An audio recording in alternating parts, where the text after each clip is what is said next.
What's up, ladies and gentlemen, welcome back. Today we have a pretty awesome projector review, and get this projector isn't just portable. It isn't just something that has Bluetooth capabilities and Wi-Fi capabilities, but get this, it actually runs Android as well. But it gets even better.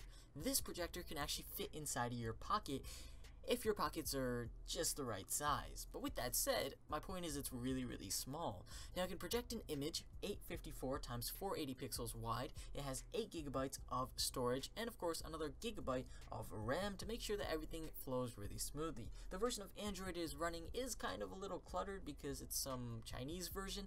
However, with that said, you can slap a launcher onto this and be set to go and have a full version of Android for all your Netflix binging needs.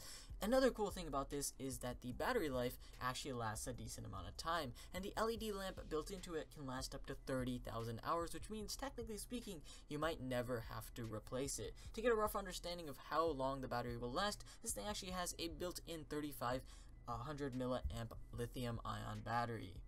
Now, powering this version of Android 4.4 is a quad-core ARM Cortex-A5 CPU with 1.5 GHz, which should be perfectly fine for movies, TV shows, and of course even light gaming should you choose to plug in a controller. Now, looking around the device itself, it does have a variety of inputs. So first of all, you get your traditional HDMI. There's also a USB input where you could maybe plug in a wireless keyboard or maybe even a dongle that will allow you to plug in multiple devices directly into this. Now, one of the coolest additions is of course the headphone jack. That truly makes it portable. You can actually cast an image onto a wall and then of course plug in headphones and be able to watch a movie directly from the projector. This projector can be cast anywhere, and that's what makes it so special. As long as you have a wall somewhere, maybe in front of your bed, maybe outside, anywhere, as long as you have a decent Wi-Fi or hotspot connection, you should be set to go and you should be able to watch anything absolutely anywhere. Now, retails for around $200. However, there's a discount on gearbeast.com right now, which you should be able to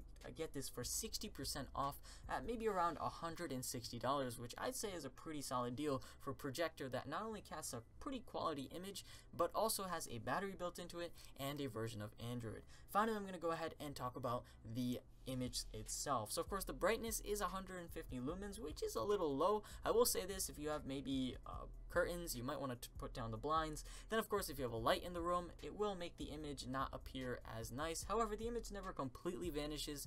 It's always there and you can technically use it in the morning. The resolution is of course 180p. Its throw ratio is 1:19:1 in terms of distance and width, and of course your projection distance should be around 0.2 meters to around 3 meters. I noticed that it can get very big, however there's a loss of quality when it does. Now, if you guys want a real life example of how big it could potentially get, 112 inches is about as big as you should make it go. After that, there is severe quality loss, and it's just not the best idea, especially since this is a smaller projector. It's nothing 4K, so you know, it is something that if you need a wall to maybe have a cool little TV show or of course a movie on it, then of course you're pretty much set to go. However, if you're aiming for a full-on movie theater, this might not be the way to go. So with that said, guys, go ahead and check out the link below. I'd say it is a pretty awesome device overall. It's got Android, it's got a little bit of adjustments in terms of projection quality and of course focus, so basically you can get a pretty solid quality image. It also has pretty nice processing power, it has a battery, and overall you can go ahead and have a lot of fun with it in terms of gaming, and maybe, just maybe, you can get yourself a pretty solid bedroom theater. Thank you guys for watching. This is going to be me logging off.